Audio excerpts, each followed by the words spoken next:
புகழ்பெற்ற நயாகரா வீழ்ச்சியின் நுழைவு வாயிலில் மக்களை வரவேற்கும் அழகான தமிழ் வார்த்தை நல்வரவு. ஐக்கிய நாடுகள் சபையின் நுழைவு வாயிலில் உள்ள அருமையான தமிழ் வாசகம் யாதும் ஊரே யாவரும் கேளிர். வணக்கம் என்று இரு கரம் கூப்பி வரவேற்கும் பண்பு தமிழர்களின் மேலான மரபு. வாளெடுத்து வீசும் நாயகியின் பெயர் கொண்ட இவர் தமிழ் சொல்லெடுத்து பேசும் பேச்சில் சொற்போரில் முடிசூடா ராணி. இதோ சொற்களோடு புறப்பட்டு வருகிறார் ராணி திருமதி ஜான்சி ராணி அவர்கள். வரவேற்புரை வழங்க வருமாறு தமிழ்ச்சங்க செயலாளர் திருமதி ஜான்சி ராணி அவர்களை அன்போடு அழைக்கிறோம். நன்றி காளிதாஸ். அனைவருக்கும் அன்பான இனிய மாலை வணக்கங்கள். நூல் வெளியீட்டு விழா என்பது ஒரு புதிய படைப்பை அறிமுகப்படுத்தி தன்னுடைய உழைப்பை, சிந்தனையை வாசகர்களிடம் கொண்டு சேர்க்கும் ஓர் முக்கிய நிகழ்வாகும்.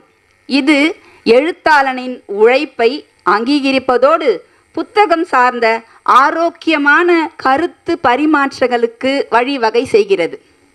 அந்த வகையிலே சென்னை துறைமுக தமிழ்ச்சங்க நிகழ்வான வாசிப்பை நேசிக்கும் புத்தக பித்தனின் நூல் வெளியீட்டு விழாவிற்கு வருகை தந்து அவைக்கு தலைமை தாங்கும் பெருந்தகை அவர்களுக்கும், நூலினை வெளியிடும் பெற்றுக்கொள்ளும் சிறப்புரையாற்றும் சான்றோர் பெருமக்களுக்கும், நூலை சிறப்பிக்கும் ஆளுமைகளுக்கும், நூலாசிரியர் அவர்களுக்கும் மற்றும் கொஞ்ச தமிழை நெஞ்சுக்குள் குடியேற்றி வைத்திருக்கிறேன் அஞ்சுவதில்லை எவருக்கும் என்ற வகையிலே தமிழை, புத்தகங்களை நேசிக்கும் அன்பிற்குரிய வாசகர்களுக்கும் என் அன்பான இனிய மாலை வணக்கங்கள். எண்ணம் போல் வாழ்வு என்பார்கள். மனதில் அவ்வப்போது தோன்றிய எண்ணங்களுக்கு உயிர் கொடுத்து வார்த்தைகளால் வடிவம் தந்து இன்று புத்தகமாக நம் கைகளில் தவழும் கணிதத்தின் மகாகவி தினம் ஒரு தமிழ்த்துளி நூல் வெளியீட்டு விழாவிற்கு உங்கள் அத்துணை பேர்களையும் வணங்கி வரவேற்பதில் மட்டற்ற மகிழ்ச்சி அடைகின்றேன். சென்னை துறைமுக ஆணையம் மற்றும் காமராஜர் துறைமுகம் நிறுவனம் ஜாயிண்ட் ஆனுவல் பிரஸ் ரிலீஸை முடித்துவிட்டு அதே கையோடு இதோ இங்கே நூல் வெளியீட்டு விழாவிற்கு தங்களுடைய மேலான வருகையை அளித்திருப்பது குறித்து பெருமிதம் கொள்கிறது விழாக்குழு.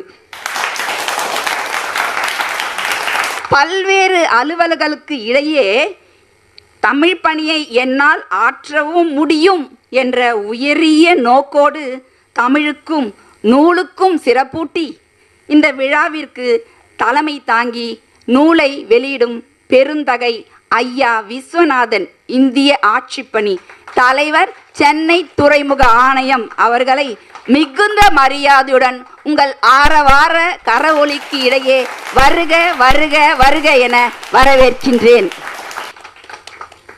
சென்னை துறைமுக தமிழ்ச்சங்கத்தின் நிகழ்வான நூல் வெளியீட்டு விழாவில் நூலை பெற்றுக்கொண்டு பல்வேறு அலுவல்களுக்கு இடையே தமிழ்ச்சங்க நிகழ்வில் முதன்முறையாக சிறப்புரையாற்ற வருகை தந்திருக்கும் ஐயா திரு க ரவிக்குமார் தலைமை பொறியாளர் சென்னை துறைமுக ஆணையம் அவர்களை மெத்த பணிவன்புடன் உங்கள் ஆரவார கரவொலிக்கு இடையே இரு கரம் கூப்பி வருக வருக வருக என வரவேற்கின்றேன்.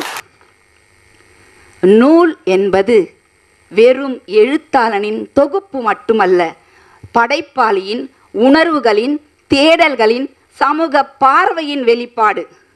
புத்தகங்கள் ஏன் உரைநடையில் இருக்கிறாமே, ஏன் கவிதையில் என்ற சிந்தனைக்கு உண்மை நேரடியாக சொன்னால் புரியும், கவிதையாக சொன்னால் மனதில் பதியும். கவிதை நடையில் எழுதுவது அறிவை இதயத்திற்கு அனுப்பும் ஒரு குறுக்கு வழி. காரணம் கேட்கும் மனம் சோர்வடையும், கவிதை கேட்கும் மனம் நெகிழ்ச்சி அடையும். சிந்தனைக்கு மொழி கிடைத்தால் அது கதை, உணர்வுக்கு மொழி கிடைத்தால் அது கவிதை என்ற வகையிலே தன்னுடைய கற்பனை திறத்தாலும் ஆழமான தேடலாலும் இந்த இரு நூல்களை படைத்த நூலாசிரியர் ஐயா திரு க நடராஜன், தலைவர் சென்னை துறைமுக தமிழ்ச்சங்கம் அவர்களை பெருமிதத்துடன் உங்கள் ஆரவார கரவொலிக்கு இடையே வருக வருக வருக என வரவேற்று மகிழ்கின்றேன். நூலின் நயம் என்பது நூலின் சிறப்புகள், உள்ளடக்கம், அழகியல் மற்றும் வாசகர்களுக்கு அது வழங்கும் கருத்து செறிவு ஆகியவற்றை ஆராய்ந்து வெளிப்படுத்துவதாகும். அந்த வகையிலே நூல்களின் சிறப்பு மற்றும் நுட்பத்தை உணர்ந்து மிக சிறந்த முறையில் அறிமுக உரை வழங்கப் போகும் திரு மு. மாதுக்கண்ணன், பொதுச் செயலாளர், சென்னை துறைமுக தமிழ்ச்சங்கம், மற்றும் திரு ச. ஆனந்த், செயற்குழு உறுப்பினர், சென்னை துறைமுக தமிழ்ச்சங்கம் அவர்களையும் அன்போடு வரவேற்கின்றேன். நானிலம் போற்றும் நல்லோருக்கு நன்றி சொல்வது நம் கடமை. அந்த வகையிலே இன்றைய சிறப்பானதொரு நூல் வெளியீட்டு விழா சிறக்க உறுதுணையாக இருந்தவர்கள், பங்கேற்றவர்கள் மற்றும் ஆதரவளித்த அனைத்து பேர்களுக்கும் முறையாக தன் நன்றியையும் பாராட்டுதலையும் வெளிப்படுத்தும் வகையில் நன்றியுரை வழங்கப் போகும் திரு ப. சந்திரசேகரன், செயற்குழு உறுப்பினர், சென்னை துறைமுக தமிழ்ச்சங்கம் அவர்களையும் அன்போடு வரவேற்கின்றேன். பிச்சை புகினும் கற்கை நன்றி. எப்படியாவது பிச்சை எடுத்தாவது கல்வி கற்க வேண்டும். கற்றல் நன்மையை தரும். அறிவின் கண் திறக்கும் புத்தகங்கள். சிறப்புமிக்க நூல் வெளியீட்டு விழாவை சிறந்த முறையில் தொகுத்து வழங்கப்போகும் திரு கு. காளிதாஸ், பொருளாளர், சென்னை துறைமுக தமிழ்ச்சங்கம் அவர்களை பெருமகிழ்ச்சியோடு வரவேற்கின்றேன். புத்தகம் என்பது தொட்டு பார்த்தால் வெறும் காகிதம். புத்தகம் என்பது தொட்டு பார்த்தால் வெறும் காகிதம். தொடர்ந்து படித்தால் அதுவே பேராயுதம். தொடர்ந்து படித்தால் அந்த புத்தகங்களே பேராயுதம். நூல் வெளியீட்டு விழாவிற்கு தங்களுடைய மேலான பங்களிப்பை நல்கி வருகையின் மூலம் இந்த விழாவினை சிறப்பிக்கும் வாசகர்கள், இலக்கிய ஆர்வலர்கள், நண்பர்கள் என அத்துணை பேர்களையும் வருக வருக வருக என சென்னை துறைமுக தமிழ்ச்சங்கம் மற்றும் விழா குழுவின் சார்பில் வரவேற்று வாய்ப்பளித்தமைக்கு நன்றி பாராட்டி அமர்கிறேன். நன்றி, வணக்கம். மிக்க நன்றி மேடம். அழகான சொல்லெடுத்து அருமையான வரவேற்புரை நல்கிய பேச்சின் ராணி திருமதி ஜான்சி ராணி அவர்களுக்கு மனமார்ந்த நன்றிகள். கைத்தட்டல் மூலம் இன்னொரு வாழ்த்து சொல்லிடலாம்.